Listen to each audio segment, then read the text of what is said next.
Hi. Today, I am going to explain an episode called Archangel from the British science fiction series Black Mirror. Spoilers ahead. Watch out and take care. The movie starts in a labor room of a hospital. Single mother, Marie Sambrel, lies on the hospital bed, giving birth to her baby daughter, Sarah. She happily hugs her. Cut to 3 years later. Marie's father, Russ, has been helping her raising Sarah. One morning, we see him trying to feed her granddaughter. Marie comes in and offers to take Sarah to the park. As Sarah plays, Marie is distracted talking to someone else. Sometime later, she notices that her daughter is missing. She calls for her but gets no reply. The screen goes blank. Then we see Marie continuing to cry and call for her daughter in the street when a man finds her. Apparently, she had followed a cat out of the park. Marie hugs Sarah in relief. A few days later, Marie takes her to a clinic. She has signed Sarah up for a trial of a procedure called ARKANGEL. The doctor invites them in, and quickly injects Marie's forehead with a chip. She then begins explaining to Marie the benefits of the procedure. The chip just planted on Sarah enables Marie to monitor her through a tablet whenever she wants. She can have access to her location at all times, monitor her vitals like blood pressure and sugar levels, and also see whatever Sarah sees. The additional feature of the procedure includes censoring violent or sexual content that wouldn't be appropriate for a child. However, the procedure is irreversible. The doctor then changes the channel on the TV to violent gunfire. She enables the censoring feature, which blurs the TV from Sarah's point of view. The same thing happens when Sarah sees things that scare her. At home, Russ is not happy about the procedure, but Marie dismisses him. For the first few days, they have fun playing hide and seek using the tablet. Marie always enables the censor when Sarah walks by the neighbor's scary dog, so she won't be afraid. Ever since, Marie has been monitoring every move Sarah makes. One day when she is at work, the tablet starts to beep because Sarah's cortisol level is high, suggesting that she is stressed. Marie quickly checks it, and sees Ross having a seizure. She runs to help her father and saves him. It is now 6 years later. Ross has passed away. Marie and Sarah are the only ones living in the house. That day, they pay a visit to Ross's grave. Marie still always monitors Sarah. As Marie cries grieving her father's death, her face is blurred to Sarah, as it is parent advisory content. Sarah still cannot see the neighbor's dog. She walks to her school where a group of her friends watch violent videos on their tablet. Sarah asks them to describe it to her. All of her friends know that she is special. One of them, named Trick, tries to explain the video to her. When she asks him how blood looks like, he describes it as red juice. The system also censors Trick's cursing, hence Sarah only hears a muffled noise. That day at home, Sarah draws a man bleeding through his head. As she completes the drawing, the system blurs the blood. Frustrated, she sharpens a pencil and stabs her finger with it. As it starts to bleed, the system blurs it too. She puts the blood on her face to at least feel it. Just then, the tablet starts to beep, suggesting that Sarah is stressed. Marie quickly rushes to her room to see Sarah repeatedly stabbing her palm. The following day, she takes Sarah to a therapist.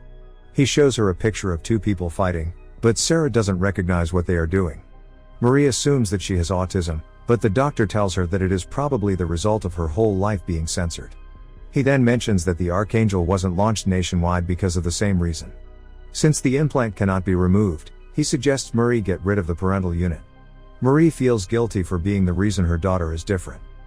That day, she returns home and turns off all the censor features of the tablet. She then hides it in the kitchen cabinet. She tells Sarah about the system being off during breakfast. However, Sarah is a little skeptical because she has never been without her mom's supervision. She walks out and is startled to see the neighbor's dog bark at her for the first time. Scared, she tries to cross the road and is almost hit by a car. She reaches school to see her friend, Trick, fighting a boy. She can see his busted lips for the first time. Trick is happy that she can finally see everything and takes the opportunity to show her sexual contents and violent videos. The following day, Marie sees Sarah off to school, then keeps the tablet in the attic. Sarah gets more accustomed to the neighbor's dog and quickly runs when she sees it.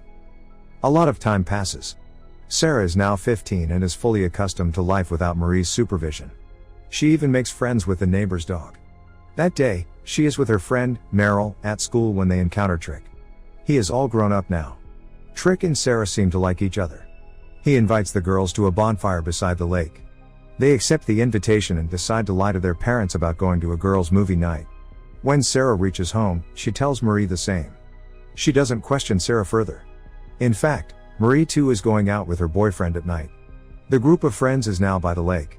As it turns out, Trick is a typical drug junkie now. He passes Sarah a blunt and she accepts it. Meanwhile, Marie is back from her date and calls Sarah while returning home. However, the call directly goes to voicemail. Worried, she calls Sarah's friend. Her mom picks it up and informs her that the girls were never there. She calls her repeatedly, but Sarah doesn't pick up. With no other choice left, she brings out the tablet from the attic. She finally sees that Sarah's location is beside a lake, 2 miles away. Marie then opens the cam and is horrified to see her daughter having sex with Trick. She quickly turns the tablet off.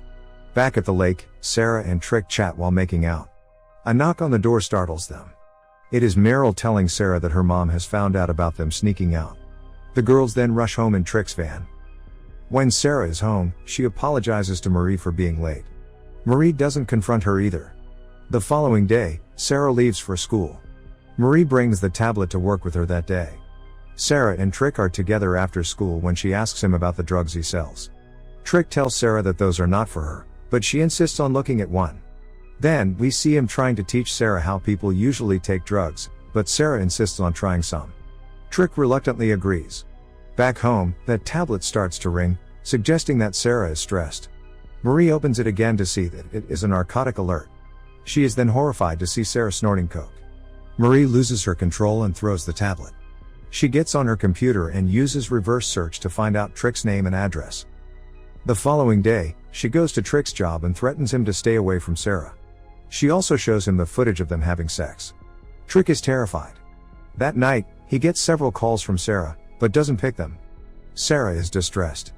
The following night, as Sarah texts Trick to talk to her, Marie watches everything from the tablet.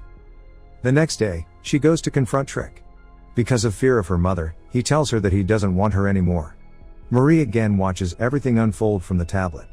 At breakfast, she crushes a birth control pill and puts it in Sarah's smoothie. Sarah doesn't feel good the whole day and even runs out of the class to vomit. She goes to the doctor later, who tells her that the vomiting is because of an emergency contraception pill. Sarah is shocked and realizes that her mother gave her the pill because she had only had a glass of smoothie that day. She rushes home and goes through the kitchen cabinets, but doesn't find anything. Then, she looks through the bin and finds an empty box of contraceptive pills. She runs to her mom's room and finds the tablet behind her pillow. Looking through it, she finally realizes that Marie has been monitoring her all along. Hurt by her mother's betrayal and invasion of her privacy, she decides to run away. Sarah quickly packs all her belongings. But just then Marie arrives at the house. She finds the trashed kitchen and goes to her room to see that Sarah has found the tablet. When she opens it, Marie sees herself. Sarah is standing behind her. Agitated, she snatches the tablet from her and tries to close it. But she mistakenly turns the sensor on. While in a fight, she hits her mother with the tablet several times, not seeing the damage she is causing. When the filter turns off, she sees Marie with several cuts and bruises lying unconscious on the floor. She quickly takes her bags and runs away. Sometime later, we see an injured Marie gain consciousness and run to look for Sarah. She goes out to the street and cries, calling for her daughter as she did at the beginning of the movie. She still tries to use the tablet to look for her, but it is destroyed. The movie ends as we see Sarah hitchhike into a truck.